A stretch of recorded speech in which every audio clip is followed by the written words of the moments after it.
friend for very many years, and this man is a brilliant man. And I think it's the brains that sometimes allow him to play the games that he plays with English when he cannot defend the position he finds himself in. And I think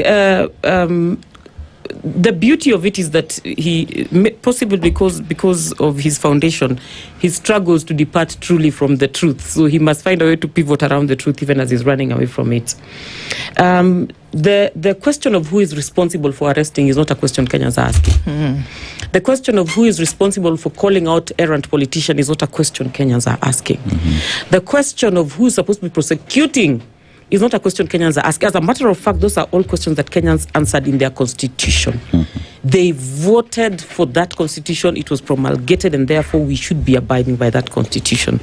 Anybody who does not abide by that constitution, there are mechanisms to actually deal with those people. If it is not happening, it then means there's a problem in the system. And that problem is what I think the crux of our conversation is supposed to be about today. Javas did mention the good book, and he was quoting Matthew 11:12.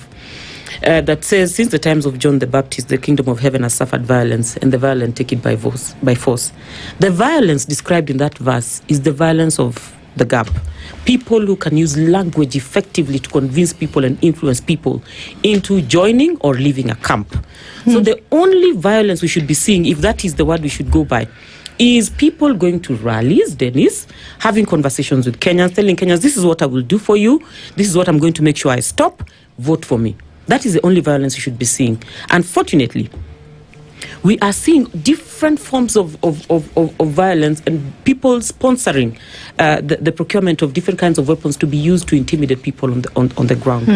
The fact that we have politicians making pronouncements and the National Cohesion and Integrity Commission has not summoned any of them to go and answer is an indictment on the commission.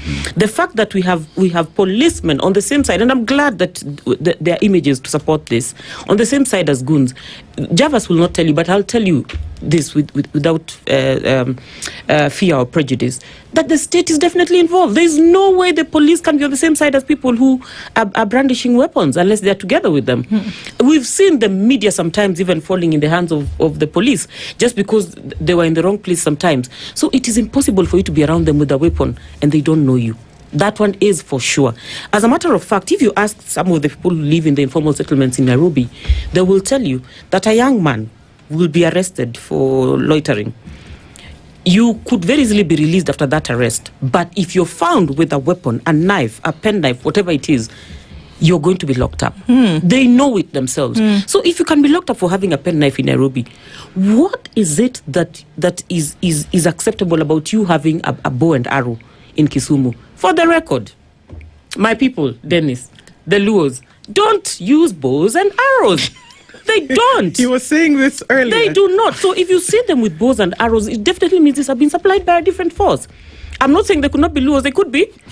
But then those weapons have been supplied by somebody else, and that person did not take time enough to think and cover their plan effectively by making sure that the weapons in their hands are the ones they use. You all know, my people, the Luos, are Mawe people. We are so good with the Mawe, we don't need to use anything else to send a projectile. So for me, we must speak to the matter on the table. The state has observed, let me not call it the state, the government has observed that it is not popular. The citizens have been demanding for the government to do certain things, and they are not willing to do those things. And so they have decided that they're going to manufacture opposition for the... Does this make sense? Opposition for the opposition. You know? So that when the opposition is on the ground, they don't get to execute their agenda, because every time they execute their agenda, it is glaring that the government does not have the support of the people. It would have been easier, no. It would have been much easier, Dennis, for the government to just say, you know what, Kenyans have said they want 1, 2, 3. Can we promise this and then tell them this one we cannot do because we need these kinds of resources and we don't have them available, and start working? Even Kenyans would understand that there's goodwill. For now, for as long as the government continues to operate as if they don't have the means to arrest people, they're not even able to call each other to order for the things that they're not doing.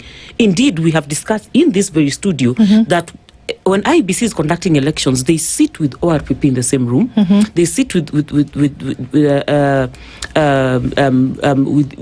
tertiary education institutions and other education institutions to confirm the qualification of candidates. They sit with the police. They sit with